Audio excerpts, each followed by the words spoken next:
My colleague told me at a luncheon that he had a car standing on his property that had been there for a few years and that his son's girlfriend had inherited it, and the idea was that she would practice driving before getting her driver's license. This Saab had been standing on his property for at least 2.5 years, he told me. Now Kjell wanted the car gone, he was tired of it standing there taking up space. I have offered him to tow the car away free of charge if I have to hire a tow truck to do it. The reason I took on the project was that there was a B204E engine in the car. An engine that is known to withstand a lot of power. There is a Garrett T25 turbo mounted originally, a small, lightweight turbo that gives the power 154 horsepower. This was a chance to learn more about Saab turbo. Me and 2 other guys have already tried to move the car by hand by pushing it. It didn't work, the brakes are completely stuck. Kind of mold here. The interior smelled of mold and stale smoke. This is the first time I've turned the ignition on the car. It was dead, not so unexpected perhaps. Luckily, there was engine oil in the car. I tried to get into the tailgate by pressing this button first, nothing happened, maybe it was because the battery was dead. Then I tried to open it with the key, but couldn't figure it out then either, but I would turn out to get the tailgate open a little later. All the door locks seemed to be stuck. The key couldn't be turned at all. The locks had probably jammed when it was parked. There is no central locking remote control, so you had to leave the car unlocked to get in. Wet here, this mat is wet, so it's leaking in water, and you can see it's been rusting. Hallelujah here. The brakes are totally locked. Both the front and rear brakes looked miserable. The rust had really taken hold of the brake discs and brake pads. Yeah, it was really stuck. I've been working on this for long, but finally it's loose. Since the car battery only gave 0.7 volts, I decided to try to take the battery home and revive it. I have a few methods for that I think might solve or help to get the voltage up in the battery. Yeah, we got full charge. A very nice feature that I miss on my other car is this cruise control. I was really happy when I saw that there was a cruise control on this Saab. There was mold here and there in the car, probably rainwater had leaked in because the floor mats were wet in places. All of this created a humid environment where mold thrived. The car was really disgusting. I have reinstalled the charged battery, which now seems to provide enough power to start the car. Okay. Yeah, it started. Now it's ticking quite bad.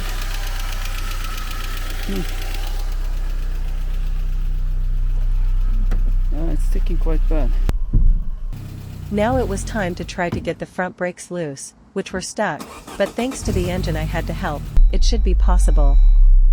So it did stall.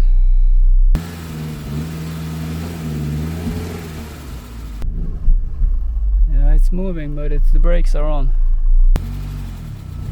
The bottom edge of the rear doors looked pretty okay. If you look at the mountings on the front doors, they also looked good, no major rust there, that's positive. However, the left driver's door looks to be dented or damaged, it's like a big crack at the top between the door and the body. Water probably leaks in there when it rains, because the floor mat was wet. That could mean there's rust under the mat. This rust hole by the driver's floor may not look serious, but it's usually much worse than it looks. It almost looks like it's coming from the inside, why else would it start to rust so much? Rusting like this is not good. This is probably the remark it received at the inspection a few years ago, that is in the papers. Better turn this off.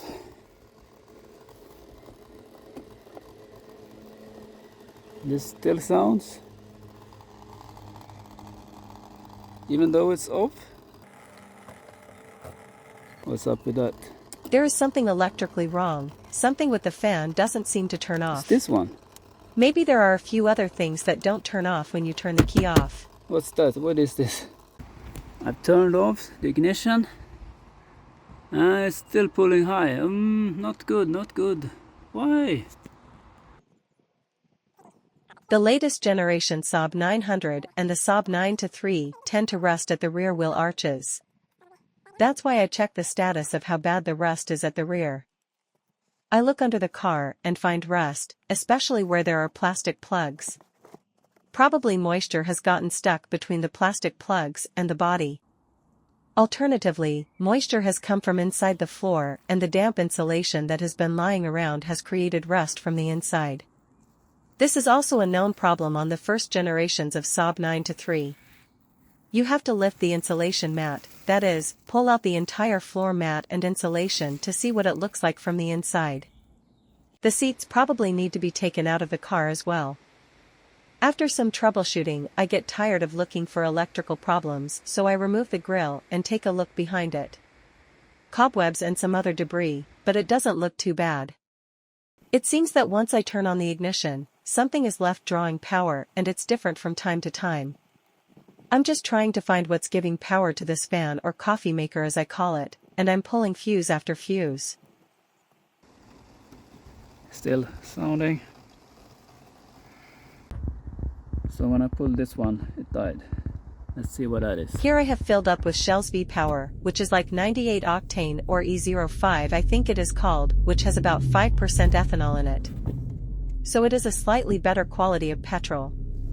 I have a hope that the engine might run a bit better now that it gets new petrol. Otherwise, I try to back the car up and it seems to be moving the car, so we are definitely making progress. Now it's less ticking. Here I have tried putting on the handbrake and releasing it again, and now the Saab seems to be going sluggishly again, especially when I steer in either direction. The brakes are definitely not good. The lock is stuck. Neither the driver's nor the passenger's side lock could be moved. They are completely stuck. I tried to lubricate them with a little oil. The next problem was the antenna mount. Unfortunately, someone has broken the antenna, and it seems that rainwater is leaking in there. This causes rust and wet trunk mats. I decide to remove the antenna and put tape there instead. Then came the day when I finally became the owner of this Saab. All the papers were now signed, and all that was left was to put the letter or the change of ownership in the mailbox. I can now finally try to take it from the place. Stay tuned to the next episode and see if I eventually manage to fix the rust and inspect this Saab. It is with this scooter that I go to the Saab to tinker with it. It is a good way to transport a fair amount of stuff. This time I bring the bike rack with me to prepare to be able to cycle to the car and eventually pick up the Saab and take the bike with me in the back of the car.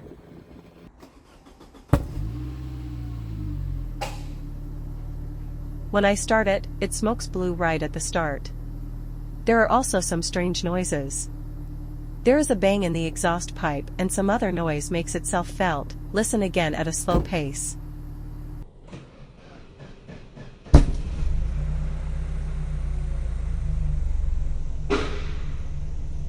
The strange sounds are scaring me a little. Where are they coming from? I get out of the car to try to see if I can see anything strange, but I don't see anything obvious. So I decide to continue and try to drive out of the place in the car and hope for the best.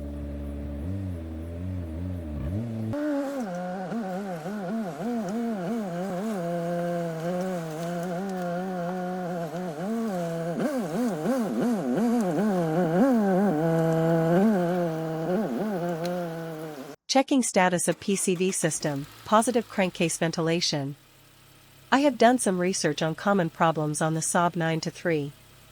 Among other things, there can be problems with the PCV valve, which can cause overpressure and, among other things, oil leaks and other problems. Someone warns that it is very important to check this, so that is why I do this test. It gives a positive result. It sucks as it should. Sucked down if I had. The rear wiper seems to be totally... The rear windshield wiper is also broken, unfortunately. The splines don't seem to engage the windshield wiper at all. I'll have to look at it later. The engine is revving, so I decide to take a slow drive around the block to activate the brakes a bit. Not too bad now in the brakes. But you can hear it. Yeah, the test drive went well. The brakes are really bad, but they are getting better. They need to be worked a lot. Well, it seems like the car is drivable anyway, so I'll continue with the next step. Removing the seats and floor mats, to try to see how bad the rust is. Check out episode 3 in this series for more info on how to do this. A sandbox. So we got a hole through there. As always, the rust is much more widespread than you might first naively think. Here I start to clean off most of the rust to see what I have to work with. The idea is to spot weld pieces of sheet metal in place. It will be far from pretty, but the hope is that it will last a few years. Maybe it is possible, thanks to rust preventive paint and linseed oil. Using a heat gun to remove the bitumen mat is probably one of the most effective ways to remove the asphalt mat. Holy macaroni, this is a lot of crap. The cabin filter and air filter were overhauled. This fully synthetic gearbox oil from Biltema is not supposed to be aggressive towards so-called yellow metals such as brass. I believe that synchronizers can sometimes be made of brass. I am not sponsored in any way, but I use this oil because it seems affordable. If the gearbox breaks down, I promise to make a video about it. Now I've sprayed rust inhibitor on some exposed areas and also changed the transmission oil, so it's time to roll the car down the ramps. Something is screaming and howling as I drive down the ramp. I don't know what it is. If you remember from previous episodes, there are still power thieves, so I disconnect the battery when the car is going to be parked for a while. I will continue troubleshooting the electrical fault at a later time. When I brought this Saab, I probably didn't really think it would be this much work, but now we're here. Now we just have to keep fighting. The car works reasonably well at least. I've still come quite a long way. Now the next problem is finding a place where I can weld these pieces of sheet metal I made, and I'll probably need to get a welder. I don't have a good place where I can weld, so I'm trying to find someone in my circle of friends who can lend me some power and where I can be outside and weld, and partly learn how to weld too. I've only welded a little bit on a Toyota Previa. There should be a video of it if you search my videos. Now I'm going to weld outside in the wind, which is more difficult. The project continues in the next episode. Now I'm at Goran's workshop. Since I haven't welded in years, I've brought some leftover pieces of sheet metal with me that I'm starting to try welding on. Nothing is going well. How is this going to work, I think? This is flux cord welding, so I don't use any gas. If you want to see when I buy this Biltema welder, there's another video that shows a little more when I buy and weld with this new welder. Yeah, this is first time welding on this car, and it's yeah, it looks like shit, but it's keeping together.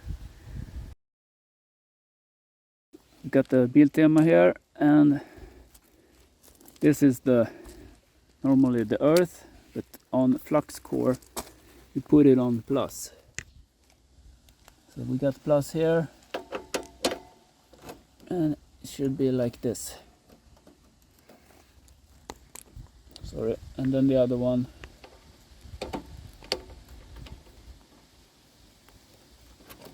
Pretty tight. And then I'm gonna put it on flux core here, and then you can choose between this. But one thing I was wondering when I was doing this was if there's constant current on this one. It is not on this Biltema. So this is Gong or something, Chinese one.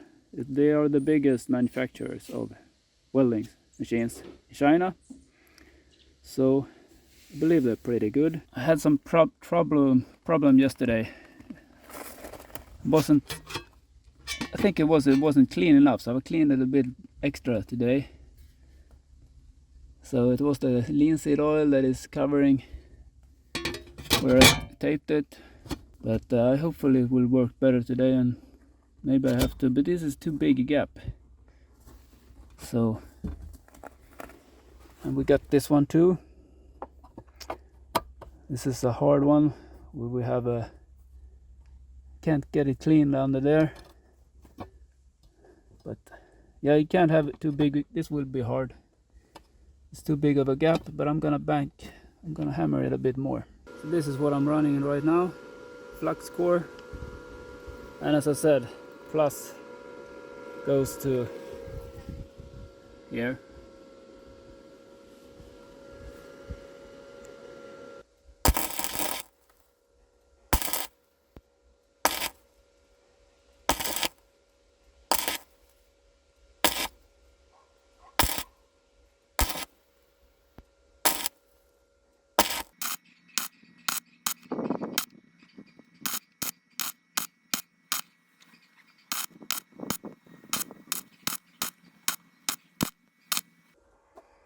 This is the hardest part.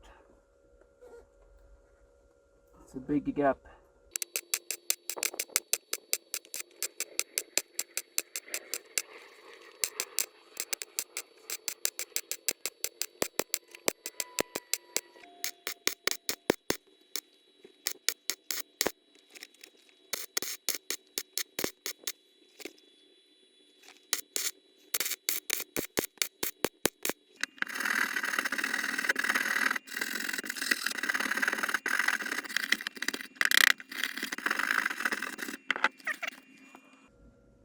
Not too bad. Of course it looks like bird beep, but yeah, at least it's solid. You can sort of form it. So this is attached. Yes. Is that one left?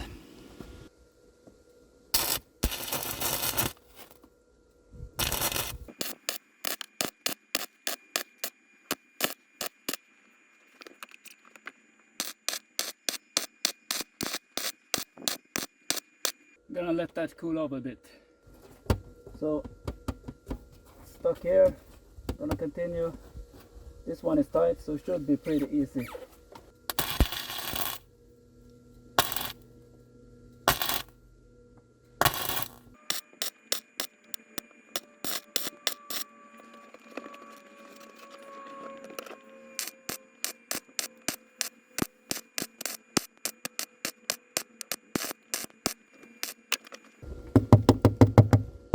Solid. So what gear am I using? This actually works. It's a EEVORKS from Aliexpress, super cheap. This one also works good. Stanley. It's the 2000E version. It's a bigger screen on that one. I think so, maybe not. And I'm using these high temperature mats, a small one just to cover the electronics. Got a bigger one here I bought, so protecting everything I can when it's splattering around, you know. Also bought them on Aliexpress using my Biltema Grinder. It's this type. It has a velocity adjuster. Yeah, for you guys who are looking for gears. And here we have the part. I've grinded off that piece and cleaned it up a bit where I'm gonna weld. So now I'm just gonna clean this up with acetone and clean this up also with acetone and maybe white spirit. First white spirit and then acetone, and then weld it with that one. This is my song. Check out my videos when I get that one. Getting ready to weld it. It's cleaned up. Time for a break.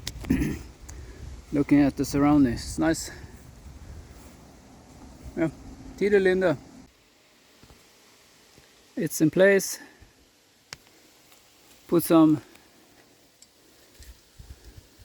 primer, zinc based, rust protective, and then some linseed oil for whole room, as it says lean oil based Biltema, and the brake disc is too thin and it doesn't go all the way. We'll see what the MOT says about that. The Saab is welded and it's time to go home. I want to take this opportunity to really thank Goran who showed up, and I got the opportunity to weld and use his workshop and power supply. I asked around in several places, but Goran was the one who showed up, so a big thank you, Goran. It's highly appreciated. Here Goran films a little sequence where we see the Saab driving back and forth a bit, partly to test that it works and that it should be possible to drive home.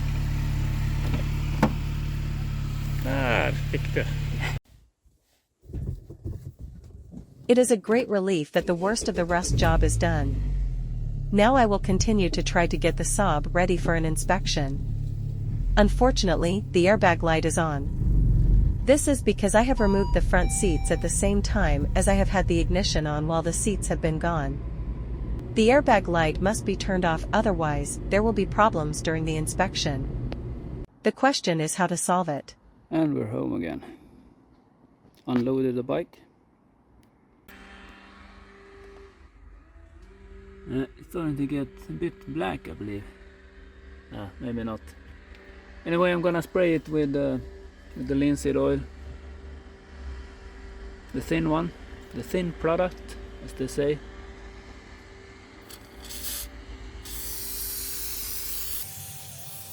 Let it soak in. Put a cardboard here on there so it will drip down on it.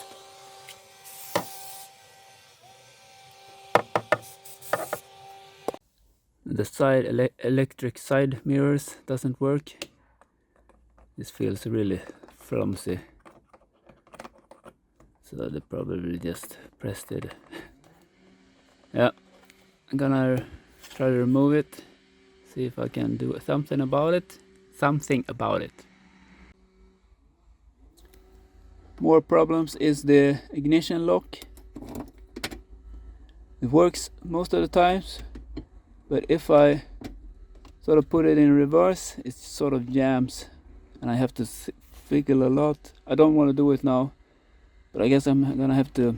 You see, it doesn't pop up when you have it in first gear, but it should be. If I put it in reverse, it plops out most of the times, but it stucks also sometimes.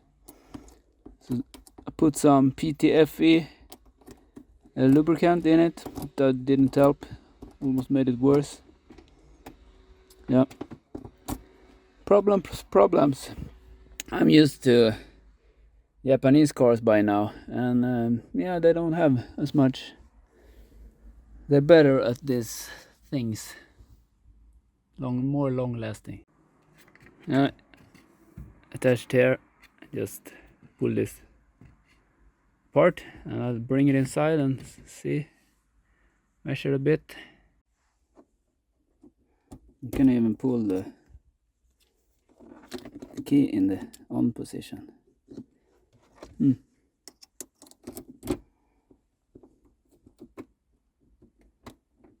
Yeah, strange.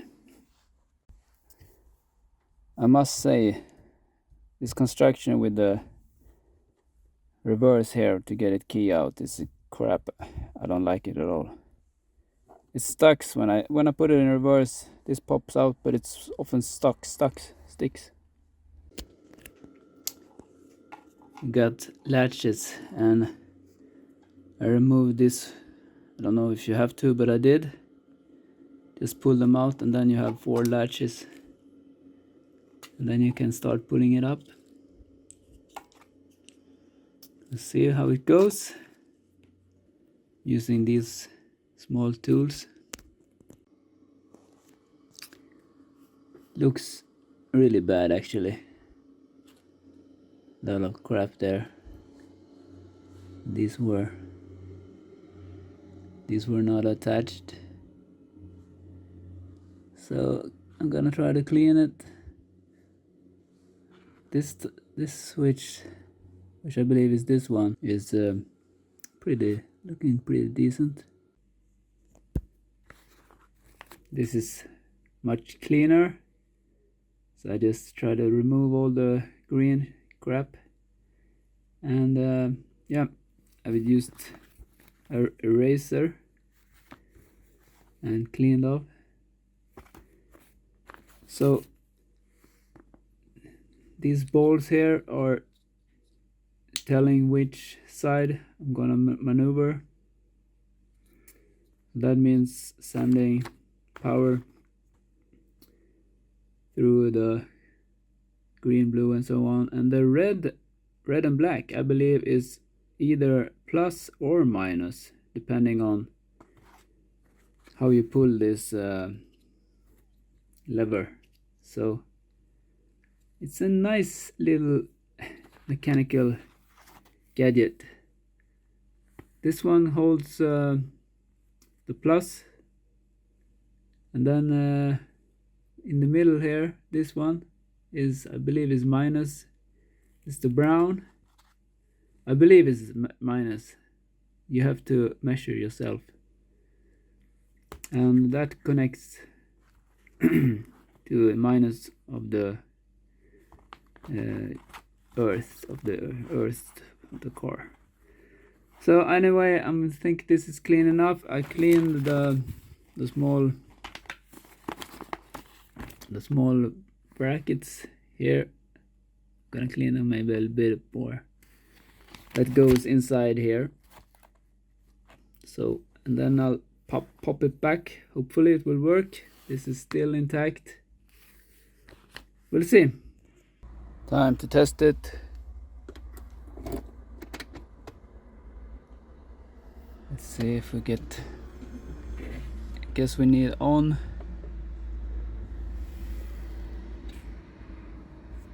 Okay, so we have the right one now.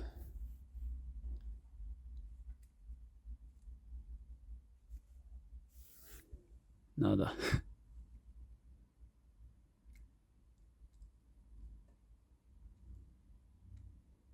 Nichts. So didn't it plop in? Did it get in the right place? See this one.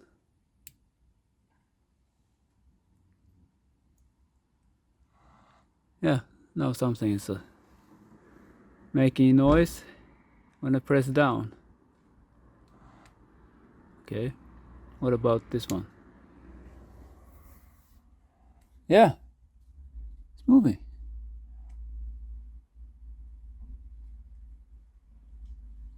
But it's just done that it's working, right? Nothing else. Okay, so I'll have to check if they didn't come in the right place.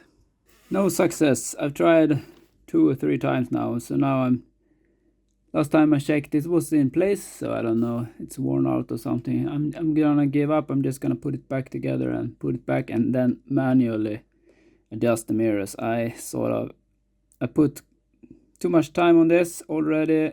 Electronic junk, I don't like it. I prefer simple stuff, simple life. Yeah, I gave up on this one. It was nice that you could pull it apart, but yeah, still quite a bad construction if you ask me. So I'm just I need both hands, gonna put it back. Boom, boom.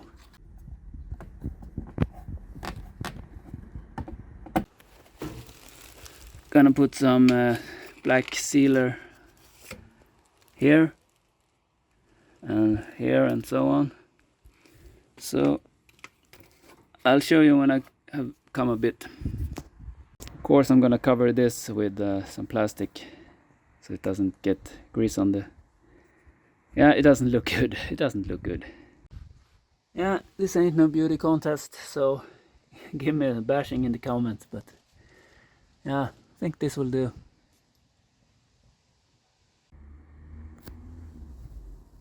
Next step is applying this Bitumen rust protection. So I've done that.